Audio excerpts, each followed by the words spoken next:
morning, everybody. It is my birthday and I am turning 30, which I know. I can't believe it myself. I still act like I'm 12. But for my birthday, I thought I would cook you all some breakfast and have a little chat and a life update of what's been going on in my life and how I feel turning 30 and leaving my 20s behind. Now, this breakfast idea I did get from Michelle Choi. She cooked a really cute dinner for her viewers and I really love all of her videos, so I decided to throw a little breakfast party for my viewers. Oatmeal, throw in some almond milk, then some chia seeds.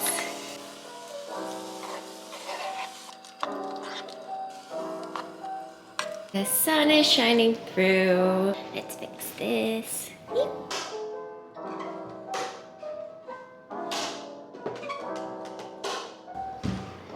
That's all good. Alrighty. Alright, we've got some bananas, blueberries, and strawberries, some oatmeal with almond butter, and then some orange juice. So going to throw on this granola. Cheers. Yum.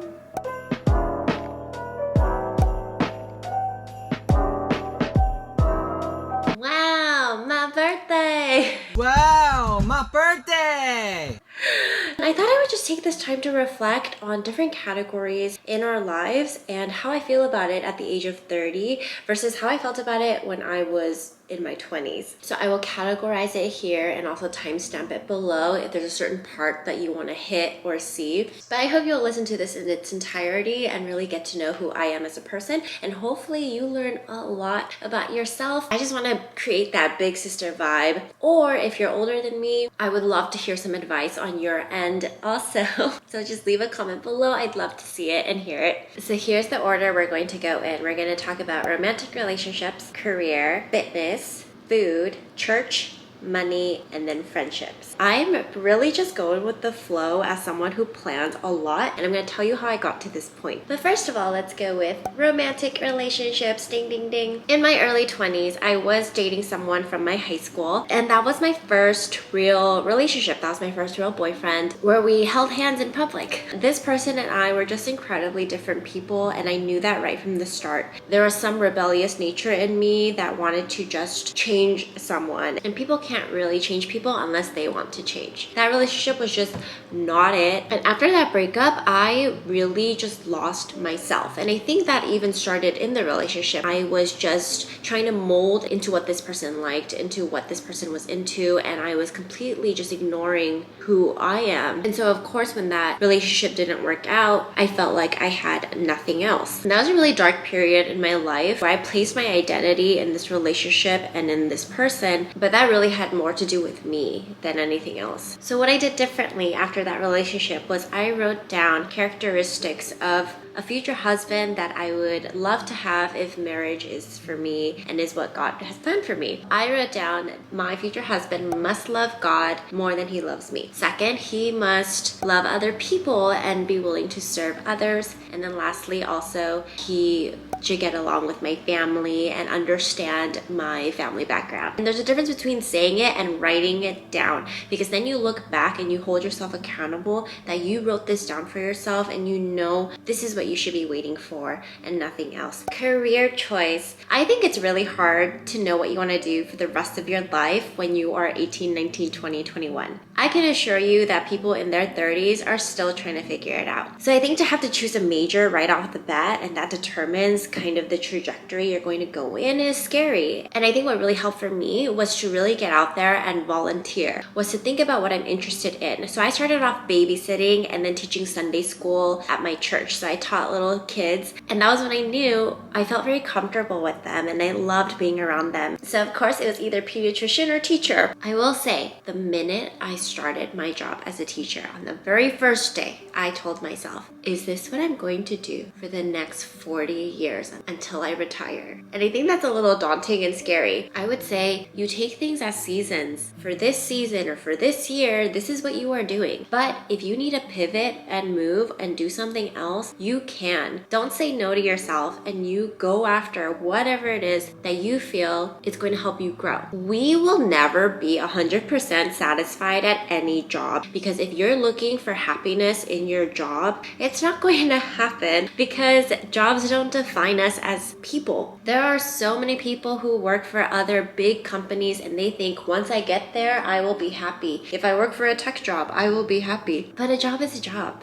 And every Sunday night, you think, I have to wake up for work tomorrow. And sometimes it's okay if a job is just a job to pay for things that you do enjoy in life. That is something I learned later. There are a lot of people who just work for the sake of working so that they can fund the things that they enjoy to do, like traveling. You should enjoy it to a certain extent, but it doesn't have to be your passion project if you don't want it to. I think it is very helpful if it is, but just know if that's not what's happening, it doesn't mean you're wrong. Fitness. So in my early 20s, I was not a fit person. I tried to go to the gym. Fitness should be a lifestyle, and it's not something that you should just stick in when it's convenient, because there's a lot of moments where it's not going to feel convenient to go to the gym or to work out and move your body. It has to be part of your lifestyle. And when I was 23, I started going to an indoor cycling class, and I went once a week. That was my start. It was $30 a class. I got a lot of gift cards for that time, but I started off with once a week. Then I started working out twice a week. Right now, in my 30s, I am in the best shape I've ever been in, and that took time. I run faster than I've ever had before. I can lift weights heavier than I ever have before, and that didn't happen in 2 months or 3 months. It happened with me just going every day and it being a part of my lifestyle, that I wanted to push myself, and my mindset changed, where I leaned into the discomfort and the pain rather than saying that's not for me. Because if you say that's not for you, you will never go after it. Food. Oh my goodness. So I love food. In my early 20s, I was obsessed with trying to be skinny, and skinny as in literally just a stick. And I think part of that also comes from my Korean background, and if you look at people in Korea, they are just much thinner because they eat a lot less. So I would try all of these interesting diets of restricting myself, and when I had a lot of anxiety, I just wouldn't want to eat. Now fast forward, and I am a big proponent of seeing food as fuel for your body. And after I eat something, I sit and I think, how do I feel right now? Not in terms of guilt, but physically, how does your body feel? Are you tired? Are you sluggish? Or do you feel energized and you're ready to go? Or are you still hungry? Then maybe you need to eat some more. Really tuning into what signals my body is sending is a practice that I have really been trying to implement these past few years. Next is church. A church really is a community and a family. And what's crazy is that once you're out of college, pretty much your friends, the people you see every day, are people that you work with. I still keep in touch with some of my elementary, middle, and high school friends. It is a little harder. So I'll get to that when we talk about friends. Having a church community is really important, especially in your faith. Now, I know that during the pandemic, all had to move towards watching online church, and it's really hard to get back into physically attending when you're in the comfort of your own home. It is a discipline to show up, and I think it's really important for all of us who are believers to be in a community of believers, to hear what they have to say about the Bible and to be able to communicate life together. Now, if you have people gather together and watch a service online because you can't meet in person, that's fine too. But if it's safe to do so, definitely try to go physically. My fiance and I actually met at church in 2013. So that was 9 years ago. We really wanted to be in a space where there were mentors who could mentor us, and there were going to be people of all diverse ages to really just walk with us. And at my church, there were a lot of people who were my age. So we were really just leaning on each other, which is fantastic. And they're great friends. We were really looking for a church community that would equip us a little differently. We did move churches this year, which was a really big change. Money. I love talking about money because it is something that I felt like has been a thorn in my side for the longest time. I've been working since I was 16 years old. Pretty much always had a job except my junior year in college because there was just so much happening during that time. I worried so much about money in my early 20s because I was making $10 an hour working for a nonprofit. Eventually, when I got my teaching credentials, I was making $19 an hour. And I just thought, there is no way I can pay for a future wedding or a house with $19 an hour. It's just not going to happen, no matter how hard I try. I worried a lot. I also worried about if anything happened to my parents, how I would take care of them. But now, thanks to you all being here, it just feels like a giant weight has been lifted off my shoulders that I'm going to be okay. And I know not everybody gets to experience that. I think what really pushed me through was I worked a lot and I pushed past any limits I put on myself. Why have one job when you can have 3 or 4? And to really utilize my time efficiently. So if I could squeeze in another tutoring session, I would. If I could go babysit and house sit while doing something, I would. Of course, YouTube is such a gold mine because I can film and edit and do all of that on my own personal time, and I was consistent. So I have been investing a lot more and just being able to see how that financial world works. A big part of it is through investing. So we want to be a part of that. I feel like there's so many other people who can talk a lot more about financing, but I hope that this just kind of jogs your interest in looking into some financial topics. So Graham Stephan is someone I follow. Personal Finance Club is another person I follow who I look to for financial advice and really equip yourself. Something else I would advise is remember, as you get older, your pay salary will naturally go up too. So with your experience, you can start asking and leveraging for more. And then lastly, friendships.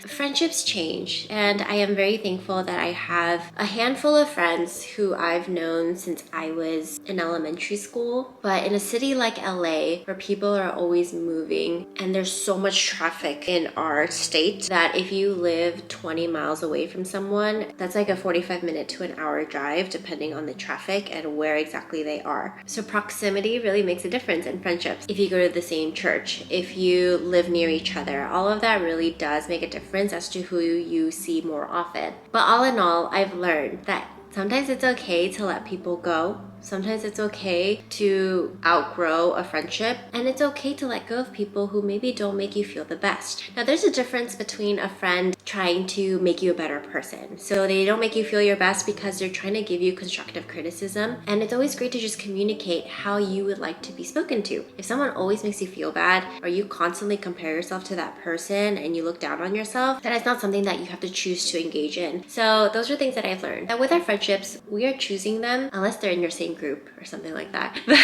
But for the most part, you can choose how much of yourself you want to pour into a friendship. And for me, I am an all-in person. If you are my friend, I am going to show you my heart on my sleeve and you're going to know everything about me. So I really have to trust that person 100% and that the information I share is safe. So that is something that I also think about. Something else I want to talk to you about that I forgot is mental health. I've been going to therapy for about 3 years now. It's not every single week, so that's why it's been 3 years, because it's been spread out. Through all my sessions, I'm just learning a lot more about how complex we are as people, but that it is possible to understand why we are the way we are. I would look back and think, why did I do that? Or why am I like this? Other than as a Christian, knowing I am a sinful person, understanding why specifically does this make me respond this way. Just understanding all of that has just been a gold mine. I have not eaten this whole time I was talking. Okay, I'm almost done with my oatmeal. But I hope you guys enjoyed me talking about being 30. I used to be really afraid of this number, like a new decade, and that sounds old, but it's not. 30 is the new 20, and I am so ready for this new decade. I'm a little fearful of just knowing I'm sure there's going to be some painful moments coming. I just feel like that's part of life. And in my 20s, there were so many painful moments, but I am truly thankful for the person I've become through that. And God really sustained me through it. So I'm going to be okay. And I'm just so excited for this new decade because yeah, my 20s were so rough. I think towards the end, it got so much better, but in the beginning, I just had no hope at all. So I'm ready for this new chapter. All in all, I'm still going to be here on YouTube. So follow along with me. If you like what you see, please come join my family, be a part of this journey, and I'm always here for you.